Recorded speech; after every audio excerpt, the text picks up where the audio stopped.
रामचरितमानस के बालकांड के दोहा नंबर 143 पर गौर कीजिएगा, जिसमें लिखा है कि द्वादश अक्षर मंत्र पुनि जपहि सहित अनुराग, वासुदेव पद पंकरहु दंपति मण अति लाग।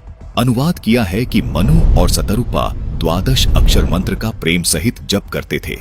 दर्शकों, यहाँ मंत्र जाप करने के बारे में कहा गया है, जबकि अनुवादकर्ता ने ओम नमो भगवते वासुदेवाय को द्वादश अक्षर मानकर अनुवाद में लिख दिया। हिंदू धर्म के धर्मगुरु इसी ओम नमो भगवते वासुदेवाय को द्वादश अक्षर मंत्र बता रहे हैं। देखिए। और मैं जिस मंत्र की आज बात करने वाला हूँ वो है ओम नमो भगवते वासुदेवाय। और इस मंत्र को द्वादशाक्षर मंत्र क्यों कहा जाता है, तो आप इस मंत्र के प्रत्येक अक्षर को अगर गिने तो ओम नमो भगवते वासुदेवाय यानी 12। तो इस मंत्र के जो अक्षर है, मंत्राक्षर है, वो कुल मिलाकर 12 है, इसीलिए इसको द्वादशाक्षर मंत्र कहा जाता है। ओम नमो भगवते वासुदेवाय को इस प्रकार द्वादश अक्षर परिभाषित किया है। अनुवादकर्ता ने लिखा है ओम नमो भगवते वासुदेवाय। अब अगर अक्षरों को गिना जाए तो पहला अक्षर है ओम, जिसमें अक्षरों की संख्या है 1। इसी प्रकार नमो कुल अक्षर 2, भगवते कुल अक्षर 4, वासुदेवाय कुल अक्षर 5। इसको जोड़ने पर कुल अक्षर 12 होते हैं। दर्शकों, लेकिन ये वो 12 अक्षर नहीं है, जबकि हम गणेशाय नमः, ओम नमः शिवाय, कबीर देवाय नमः, पूर्ण परमात्मने नमः आदि शब्दों को प्रभु की स्तुति करने से पहले प्रणाम रूप में बोलते हुए सुनते हैं। ये मंत्र नहीं है। दर्शकों, इसी विषय पर आपको प्रेमानंद जी की एक वीडियो दिखाते हैं, जिसमें प्रेमानंद जी भी ये स्वीकार कर रहे हैं कि ओम नमो भगवते वासुदेवाय अथवा ओम कृष्णा देवाय नमः आदि ये मंत्र नहीं है, ये जप करने का नहीं है। महर्षि, आपने सत्संग में कृष्णाय वासुदेवाय वाला मंत्र बताया था, उसको किस विधि से जपा जाए फिर? ये तो प्रार्थना पुकार है, उसका जप का मतलब थोड़ी है। दर्शकों, सच यही है कि ओम नमः शिवाय, ओम नमो कृष्णाय वासुदेवाय, ओम नमो भगवते वासुदेवाय ये मंत्र हैं ही नहीं। ये तो केवल प्रणाम वाक्य है, जो केवल नमन करने के लिए बोले जाते हैं। इस बात की पुष्टि जाने माने कथावाचक प्रदीप मिश्रा जी भी कर रहे हैं। इनका भी यही मानना है कि ओम नमः शिवाय केवल प्रणाम वाक्य है। हम अपने मुख से पंचाक्षर मंत्र का जाप करते हैं, नमः शिवाय बोलते हैं तो शंकर जी को नमन होता है। जब हम अपने मुख से षडाक्षर मंत्र का जाप करते हैं, ओम नमः शिवाय कहते हैं, तो शिव जी को प्रणाम होता है। दर्शकों, अभी आपको कथावाचक पंडित गिरी बापू जी के विचार भी सुनाते हैं। उनका भी यही कहना है कि ओम नमः शिवाय मंत्र नहीं है, ये केवल प्रणाम वाक्य है। उन्होंने तो ओम नमः शिवाय का अर्थ भी बताया है, सुनिए। ओम नमः शिवाय मंत्र का अर्थ क्या है? ओम का अर्थ है समस्त ब्रह्मांड, अनंत कोटि ब्रह्मांड। नमः का अर्थ है नमस्कार। शिव का अर्थ है कल्याण। शिवाय का अर्थ है शिव और शिवा। हे भगवान शिव और शिवा, नमस्कार करते हम, पूरे ब्रह्मांड का आप कल्याण करो। ऐसा अर्थ इस मंत्र का रहता है। ओम नमः शिवाय कोई मंत्र नहीं है, ये तो सिर्फ प्रार्थना है। प्रणाम रूप में बोले जाने वाला एक वाक्य मात्र है, जैसा कि इन कथावाचकों व धर्मगुरुओं ने खुद भी इस बात को अपने प्रवचनों में स्वीकार किया है। दर्शकों, जिस प्रकार ये प्रमाणित हुआ कि ओम नमः शिवाय मंत्र नहीं है, ये केवल प्रणाम वाक्य है, उसी प्रकार ये द्वादश अक्षर ओम नमो भगवते वासुदेवाय मंत्र नहीं है, ये भी प्रणाम वाक्य ही है। अनुवादकर्ताओं को द्वादश अक्षर का यथार्थ ज्ञान न होने से तथा तत्व ज्ञान के अभाव से द्वादश अक्षर मंत्र को गलत परिभाषित किया है, जबकि मूल पाठ में कहीं भी ओम नमो भगवते वासुदेवाय नहीं लिखा है। यदि द्वादश अक्षर मंत्र ओम नमो भगवते वासुदेवाय होता तो तुलसीदास जी रामचरितमानस की इस चौपाई में अवश्य लिख देते, लेकिन तुलसीदास जी ने इस प्रणाम वाक्य को कहीं द्वादश अक्षर मंत्र नहीं लिखा। इससे स्पष्ट है कि ओम नमो भगवते वासुदेवाय द्वादश अक्षर मंत्र नहीं है। द्वादश अक्षर मंत्र कौन सा है, आइए जानते हैं, जो संत रामपाल जी महाराज ने प्रमाणित करते हुए विस्तार से समझाया है। इस दोहे का यथार्थ अनुवाद है कि मनु और सतरूपा सतयुग के आदि में 12 अक्षरों के मंत्रों का जाप बड़े ही अनुराग अर्थात कसक के साथ करते थे। पूर्ण परमात्मा अर्थात वासुदेव पर उन राजा और रानी का पूर्ण विश्वास हो गया था। दर्शकों, आपको वासुदेव का अर्थ भी विस्तार से बताएंगे। पहले ये जान लेते हैं कि मनु और सतरूपा जिन 12 अक्षरों के मंत्रों का जाप करते थे वो 12 अक्षर के मंत्र कौन से हैं? दर्शकों, अनुवादकर्ता ने यहाँ जिन 12 अक्षरों के मंत्रों का वर्णन किया है ये वो 12 अक्षर मंत्र नहीं हैं जिनका जाप मनु और सतरूपा जी करते थे। अनुवादकर्ता और वर्तमान धर्म गुरुओं के अनुसार श्री कृष्ण जी वासुदेव हैं, इसलिए उन्होंने मनमाने ढंग से उन 12 अक्षर के मंत्रों को ओम नमो भगवते वासुदेवाय लिख दिया, जबकि श्री कृष्ण जी तो द्वापर युग में हुए हैं तथा मनु और सतरूपा जी सतयुग में हुए हैं। आइए आपको विस्तार से बताते हैं वो 12 अक्षर मंत्र अर्थात वो 12 अक्षर मंत्र कौन से हैं जिनका जाप मनु और सतरूपा जी करते थे। दर्शकों, पहले आपको हिंदू धर्म के 2 शीर्ष शंकराचार्यों के विचार सुनाते हैं, जिनमें एक हैं श्री निश्चलानंद जी और दूसरे हैं श्री माधवाचार्य जी। आइए पहले श्री निश्चलानंद जी के विचार सुनते हैं। एक ही परमात्मा सृष्टि के प्रारंभ में स्वयं को 5 रूपों में व्यक्त करते हैं। उत्पत्ति नामक कृत्य का निर्वाह करने के लिए स्वयं को हिरण्यगर्भ ब्रह्मा बना देते हैं या हिरण्यगर्भ ब्रह्मा के रूप में व्यक्त होते हैं।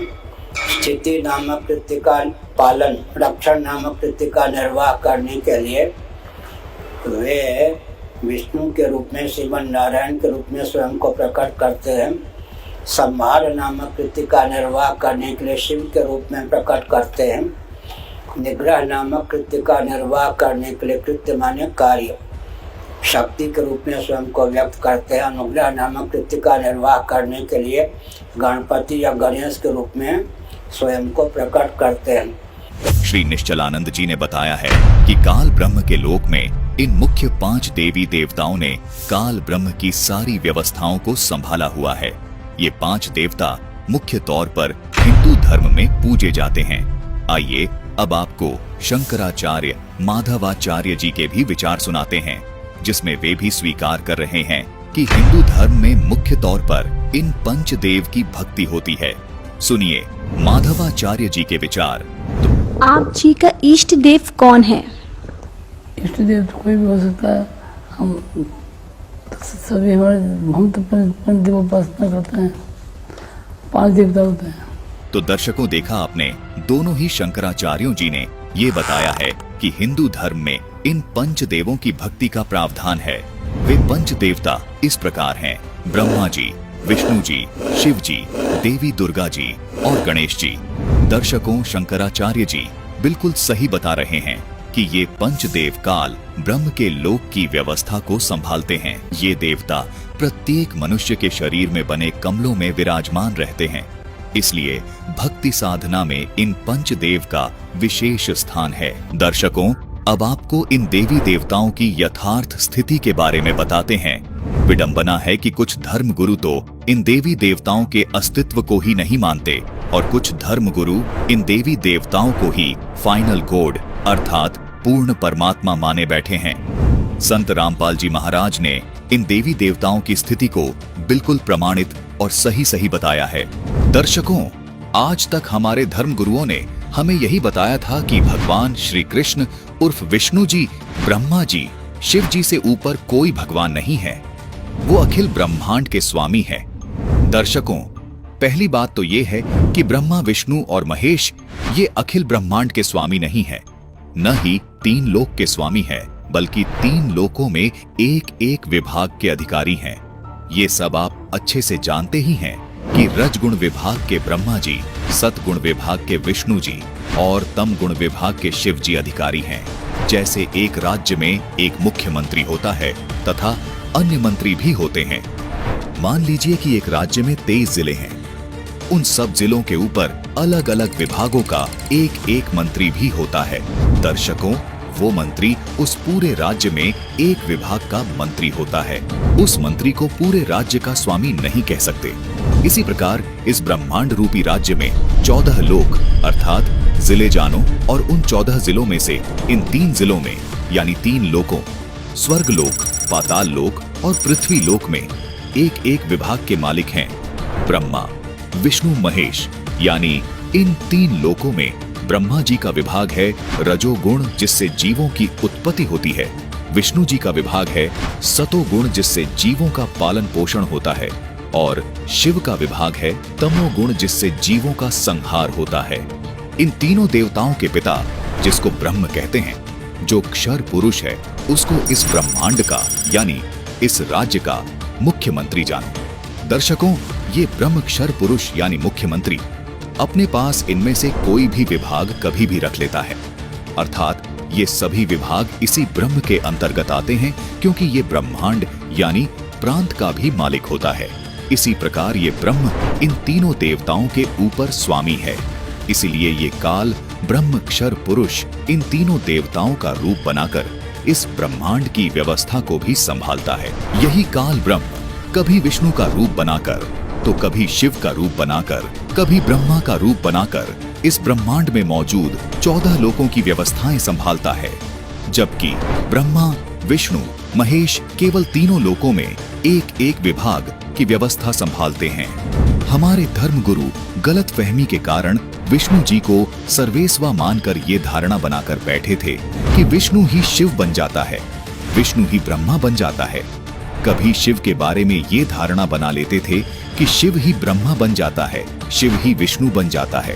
कहते थे कि ये तीनों देवता एक ही हैं, इनमें कोई फर्क नहीं है, जबकि ये सब कलाबाजी उस काल ब्रह्म की है जिसने प्रतिज्ञा कर रखी है कि मैं कभी किसी के सामने प्रत्यक्ष रूप से सामने नहीं आऊंगा, जिसका प्रमाण गीता अध्याय 7 के श्लोक 24 और 25 में मिलता है, जिसमें ये काल ब्रह्म खुद स्वीकार करता है और श्री कृष्ण जी में प्रवेश करके अर्जुन को बताता है कि यह बुद्धिहीन जन समुदाय मेरे अनुत्तम नियम से अपरिचित हैं कि मैं कभी भी अपने वास्तविक रूप में किसी के सामने प्रकट नहीं होता, अपनी योग माया से छुपा रहता हूँ।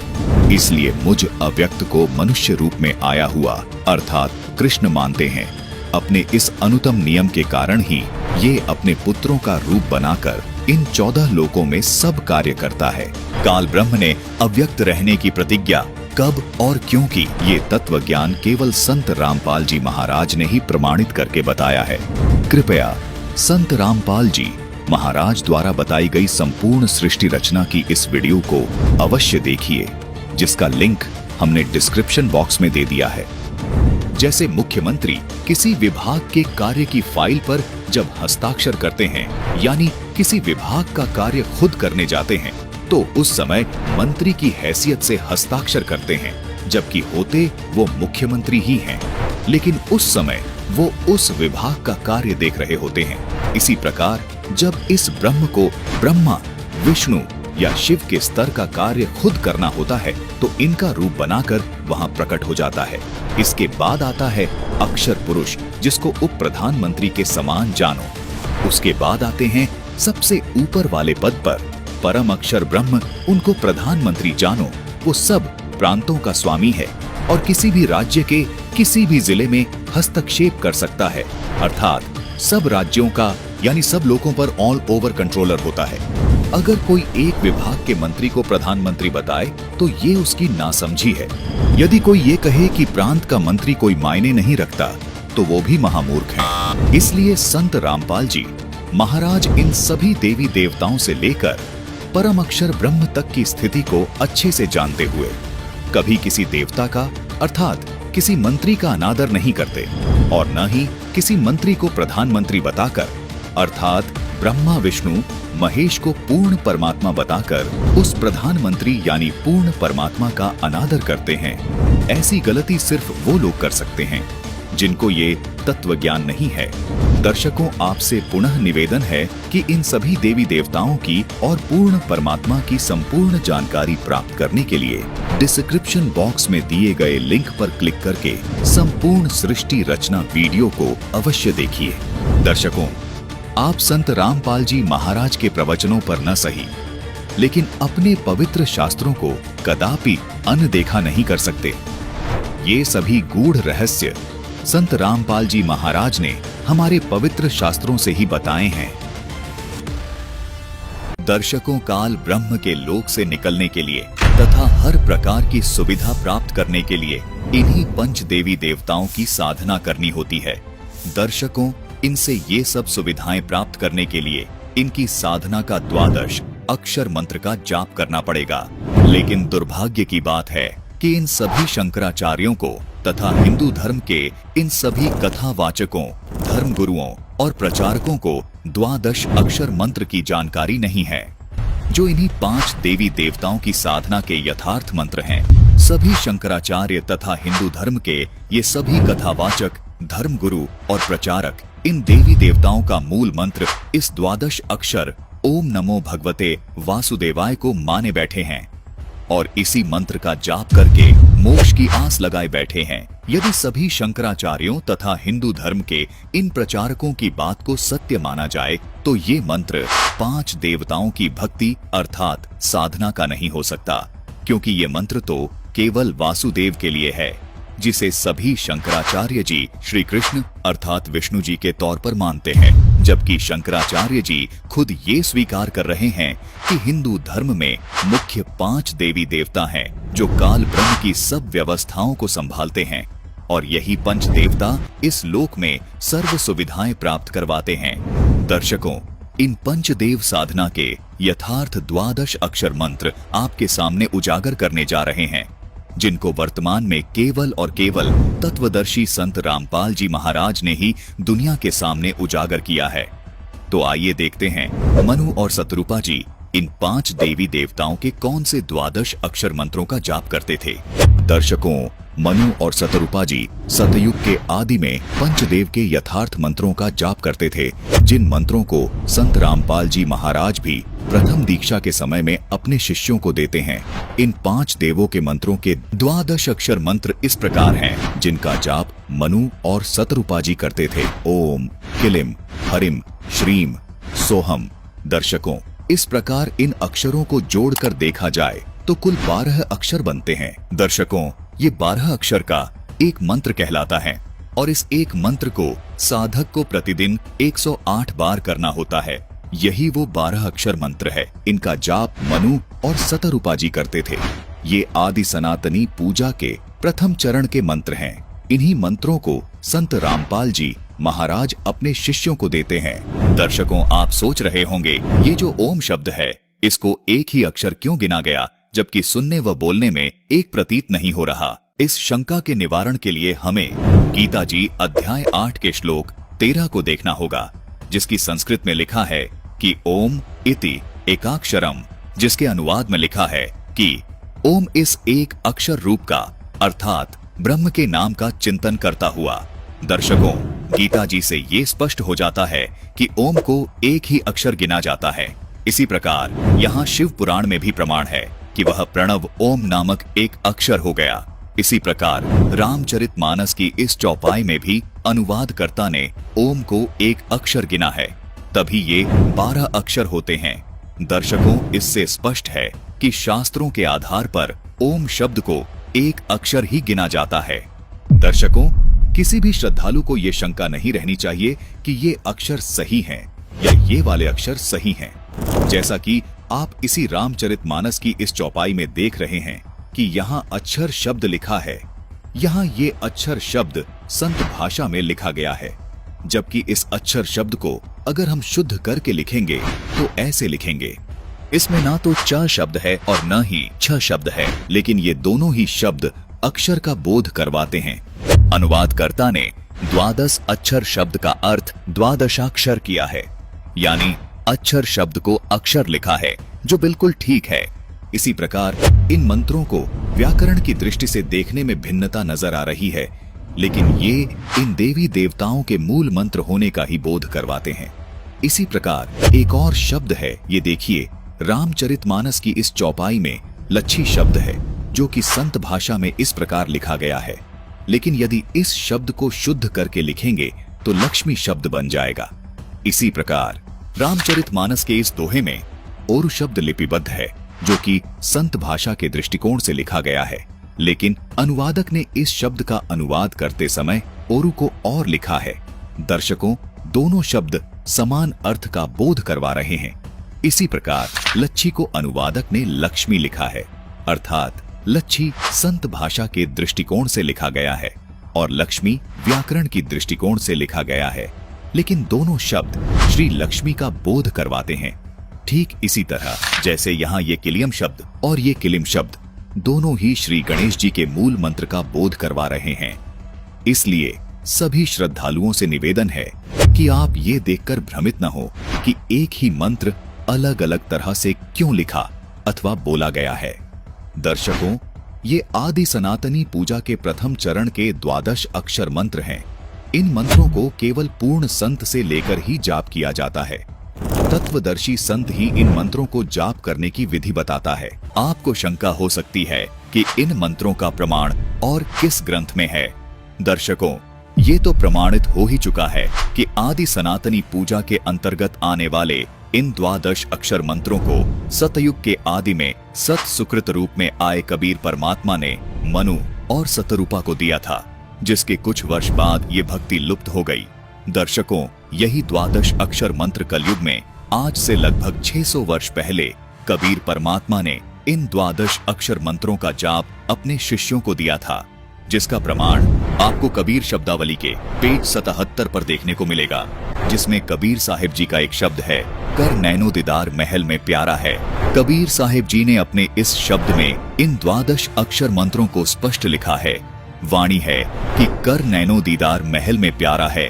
फिर आगे लिखा है, मूल कमल दल चतुर बखानो, किलिम जाप लाल रंग मानो, देव गणेश तहां रोपा थानो, रिद्ध सिद्धि चवर ढुलारा है, स्वाद चक्र शट दल बिस्तारो, ब्रह्मा सावित्री रूप निहारो, उलट नागिनी का सिर मारो, तहां शब्द ओंकारा है, नाभि अष्ट कमल दल साझा, सेत सिंहासन विष्णु विराजा, हरिम जाप तासु मुख गाजा, लक्ष्मी शिव आधारा है, 12 कमल हृदय के माही, जग गौरी शिव ध्यान लगाई, सोहम शब्द तहां धुन छाई, गण करे जय जयकारा है, षोडश दल कमल कंठ के माही, ते ही मध्य बसे अविद्या बाई, हरिहर ब्रह्मा चवर ढुराई, जहां श्रीम नाम उच्चारा है। दर्शकों, कबीर साहिब जी के इस शब्द में वो 12 अक्षर मंत्र स्पष्ट लिखे हैं जो सृष्टि के आदि में मनु और सतरूपा जी करते थे। यहाँ संत भाषा में शब्दों को अलग तरह से लिखा गया है। दर्शकों, संतों ने अपनी स्थानीय भाषा को मध्य नजर रखते हुए संत भाषा में इन 12 अक्षर मंत्रों को इस तरह लिखा है। व्याकरण की दृष्टि से इन 12 अक्षर मंत्रों को इस तरह लिखा जाता है, लेकिन ये सभी शब्द इन्हीं 12 अक्षरों का बोध करवा रहे हैं। आपको एक प्रमाण और दिखाते हैं। 600 वर्ष पहले कबीर परमात्मा ने इन 12 अक्षर मंत्रों को लिपिबद्ध करवाया, जिसके बाद फिर से इन 12 अक्षर मंत्रों का लोप हो गया था।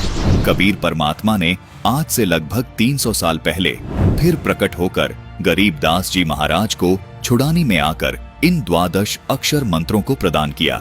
प्रमाण के लिए देखिए गरीबदास जी महाराज द्वारा रचित अमर ग्रंथ, जिसके ब्रह्म कला अंग में और मुक्ति मुद्रा अंग में ये 12 अक्षर मंत्र स्पष्ट लिखे हैं। देखिए, ये है ब्रह्म कला अंग, जिसमें ये 12 अक्षर मंत्र स्पष्ट लिखे हैं, और ये देखिए, ये है मुक्ति मुद्रा अंग, जिसमें ये 12 अक्षर मंत्र स्पष्ट लिखे हैं। इन्हीं 12 अक्षर मंत्रों का जाप परमात्मा कबीर जी ने नानक जी को दिया था, जिसको नानक जी स्वयं जाप करते थे।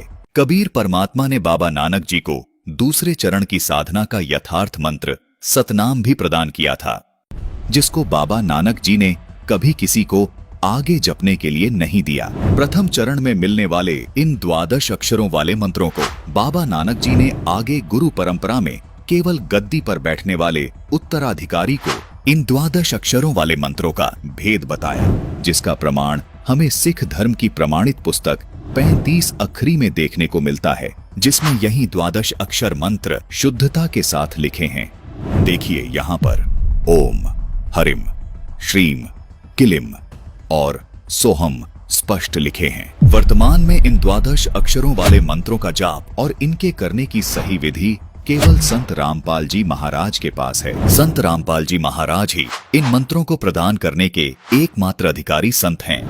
यदि कोई श्रद्धालु इन मंत्रों का जाप स्वतः ही करने लग जाए तो उससे कोई लाभ नहीं मिल सकता। दर्शकों, जिस प्रकार कोई व्यक्ति यदि किसी असली पासपोर्ट की फोटो देखकर खुद से पासपोर्ट बनाने लग जाए या किसी अनधिकारी से हस्ताक्षर करवा के पासपोर्ट प्राप्त करने की कोशिश करे तो ये उसका व्यर्थ प्रयत्न होगा, जो कि उसके लिए बहुत हानिकारक होगा।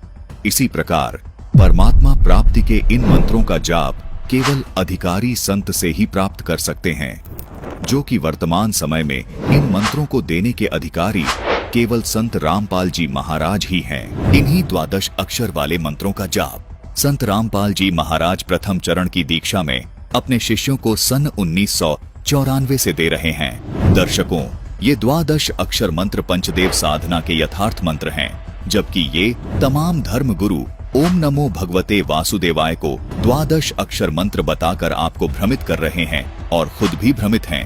ओम नमो भगवते वासुदेवाय मंत्र श्री कृष्ण जी का यथार्थ मंत्र मानकर जप रहे हैं, जबकि खुद शंकराचार्य जी भी मानते हैं कि हिंदू धर्म में पंचदेव साधना बताई गई है। कोई धर्म गुरु केवल श्री कृष्ण जी का प्रणाम वाक्य ही बोल रहा है, कोई शिव जी का प्रणाम वाक्य ही बोल रहा है, जबकि दूसरी ओर संत रामपाल जी महाराज श्री कृष्ण जी उर्फ श्री विष्णु जी के सहित ये पंचदेव साधना की यथार्थ भक्ति बता रहे हैं।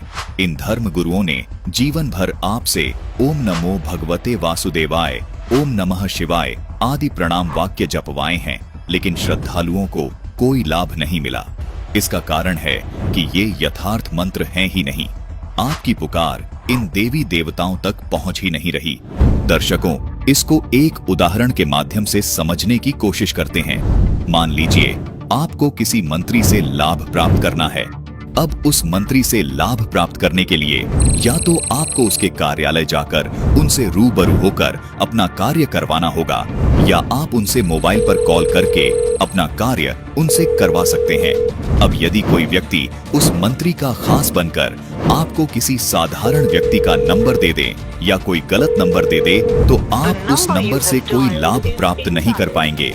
आज इसी प्रकार इन धर्म गुरुओं ने इन देवताओं रूपी मंत्रियों के आपको गलत नंबर दे दिए हैं, जिसको आप जिंदगी भर डायल करते रहें, लेकिन कोई लाभ नहीं मिल पाएगा।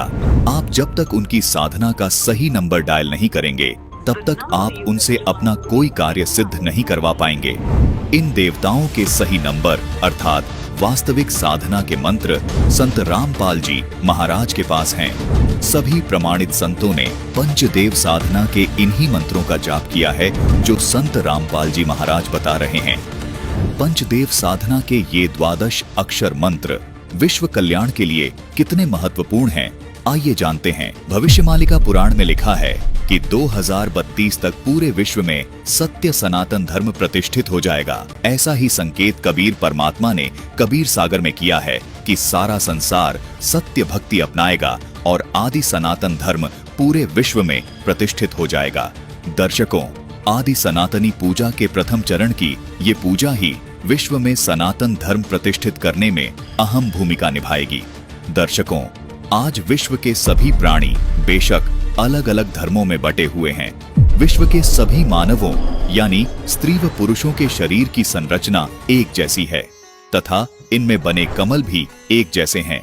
प्रत्येक साधक को परमात्मा प्राप्ति के लिए और मोक्ष प्राप्त करने के लिए इन्हीं कमलों से होकर गुजरना होता है। इन 12 अक्षर वाले मंत्र का जाप करने से ये कमल अपने आप खुल जाते हैं। हठ योग करने की कोई आवश्यकता नहीं है। जिस प्रकार ऋषिजन पहले हठ योग करके इन कमलों को खोलने का प्रयत्न करते रहे, जबकि कमलों को खोलने की आसान अवश्रेष्ठ विधि ये है जो संत रामपाल जी महाराज ने बताई है। यही विधि कबीर परमात्मा जी ने अपने शिष्य धर्मदास जी को बताई, अपने शिष्य गरीबदास जी को बताई। यही विधि बाबा नानक जी को तथा उन तमाम महापुरुषों को बताई जिनको कबीर परमात्मा स्वयं आकर मिले। इसी विधि से इन महापुरुषों का मोक्ष हुआ। इन सभी महापुरुषों ने अपने ग्रंथों में इस 12 अक्षर मंत्र को लिपिबद्ध कर दिया था, जिसका प्रमाण आपको संत रामपाल जी महाराज ने प्रमाणित करके दिखा दिया है। दर्शकों, विचारणीय विषय ये भी है कि यदि आज के वर्तमान धर्म गुरुओं के अनुसार यदि भक्ति साधना की जाए तो विश्व कल्याण नामुमकिन है, क्योंकि जो साधना मुस्लिम धर्म में बताई जा रही है वो हिंदू धर्म में तथा अन्य धर्मों में नहीं बताई जा रही।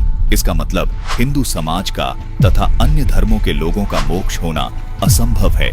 इसी प्रकार जो साधना हिंदू धर्म के धर्मगुरु बता रहे हैं वो साधना मुस्लिम धर्म व अन्य धर्मों में नहीं बताई जा रही। इसका मतलब मुस्लिम समाज के लोगों का तथा अन्य धर्मों के लोगों का मोक्ष होना असंभव है। वास्तव में सच तो ये है दर्शकों कि किसी भी धर्म के धर्म गुरुओं के पास विश्व कल्याण का तथा पूर्ण मोक्ष मार्ग का यथार्थ भक्ति का 12 अक्षर मंत्र नहीं है। केवल संत रामपाल जी महाराज ही विश्व में एकमात्र ऐसे संत हैं जो विश्व के संपूर्ण मानव समाज के लिए सभी धर्म ग्रंथों में प्रमाणित भक्ति को पूरे मानव समाज के लिए दे रहे हैं। इसी भक्ति से संपूर्ण मानव समाज का कल्याण हो सकता है। जैसे कबीर जी ने सभी धर्मों की पुण्य आत्माओं को ये सत भक्ति देकर मोक्ष प्रदान किया था, ठीक वैसे ही आज संत रामपाल जी महाराज हर धर्म के धार्मिक लोगों को ये यथार्थ भक्ति प्रदान करके मोक्ष का अधिकारी बना रहे हैं। ये पंचदेव समान रूप से विश्व के सभी प्राणियों के शरीर में बने इन कमलों में विद्यमान हैं। इन पंचदेव को प्रसन्न करने का तथा पूर्ण लाभ प्राप्त करने का ये एकमात्र 12 अक्षर मंत्र है जो जाप करने का है।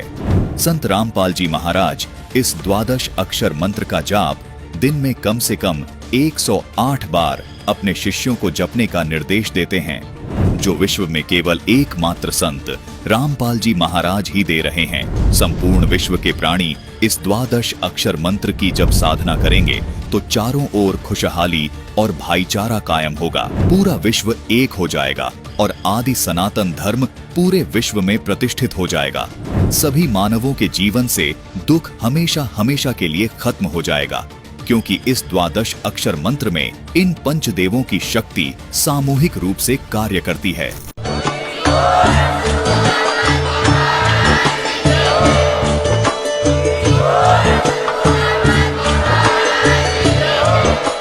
अगर आप ये वीडियो YouTube पर देख रहे हैं तो हमारे चैनल को सब्सक्राइब करें और बेल आइकन को दबाना ना भूलें। अगर आप Facebook पर ये वीडियो देख रहे हैं तो हमारे पेज को लाइक करें।